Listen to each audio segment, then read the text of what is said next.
FFA alumni carry the skills they learn in the organization into their careers. Participating in public speaking, CDE events paved the path to a communication career for this alumni. Hi everyone, I'm Beverly Flatt. I am originally from Missouri, where I was an FFA member in the Republic FFA chapter, and I eventually served as the Missouri State FFA Secretary. I currently live and work in Germany as a global communications manager for a multinational life sciences company that focuses on pharmaceuticals and agriculture. And as a part of this company, we provide crop protection, seeds and traits, and digital farming tools to farmers all around the world to meet their needs and ensure that we're able collectively to provide enough safe, healthy, and affordable food to feed a hungry planet.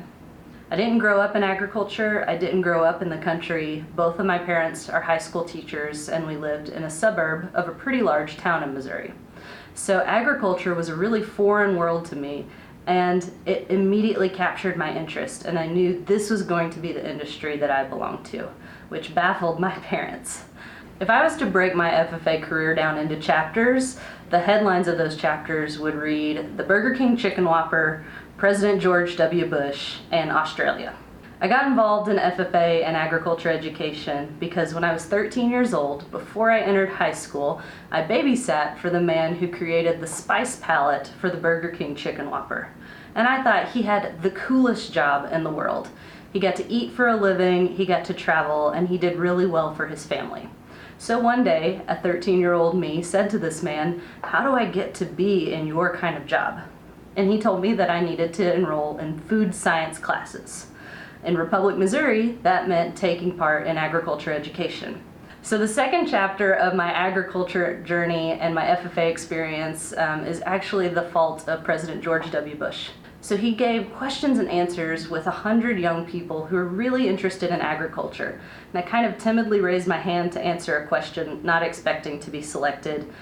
He pointed at me, and so I came up with a question, and he looked at me and he said, "Young lady, in 7.5 years of being President of the United States, no one has ever asked me that question. Great leaders ask great questions, and you need to pursue that."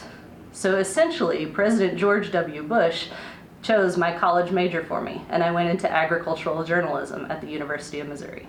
One of the other unique things I think that FFA has led me to is this community of people that are interested in agriculture, and that doesn't just end after you receive your high school diploma. There is the National FFA Alumni and Supporters for the United States, but there are lots and lots of organizations outside of the borders of our country that do similar things.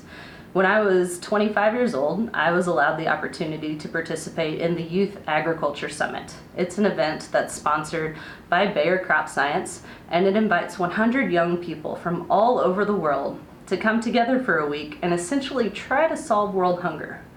And during that week, when I was selected as a delegate from the United States, I knew that this was a moment my life was going to be changed. That one week in Australia, I had the chance to meet young people who were passionate about agriculture but came from completely different backgrounds and cultures and agricultural experiences. I began to develop projects with other delegates from Canada and the Philippines and New Zealand and Kenya, and I really began to have this curiosity about what agriculture looked like outside of my farm and outside of what I was used to in the country. So a few years later, I maintained those connections in that network, and I was eventually offered the opportunity to work on the international scale. And going into European agriculture has been extremely different than what I've always known in American agriculture.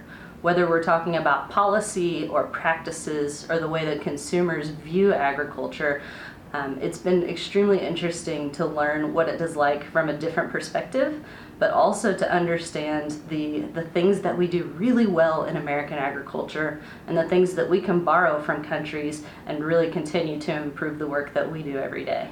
My one piece of advice for FFA members right now, whether you're a freshman entering your first class or you're a senior who removed your blue jacket for the last time, is to embrace the diversity of this industry.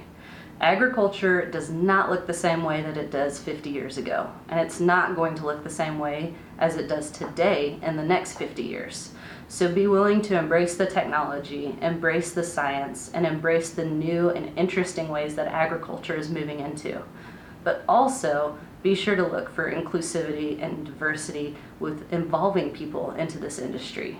We need people from all backgrounds, from all experiences, and whether you decide you want to become a lawyer or a nurse or a politician, we need people in those roles who have a really firm understanding of health, nutrition, and the agricultural industry so we can lead this world to a really prosperous place. But if you want to pick up a common German phrase that is really used to motivate farmers in our area, it's power to the Bauer. Bauer meaning farmer. So power to the farmer and power to FFA members around the world.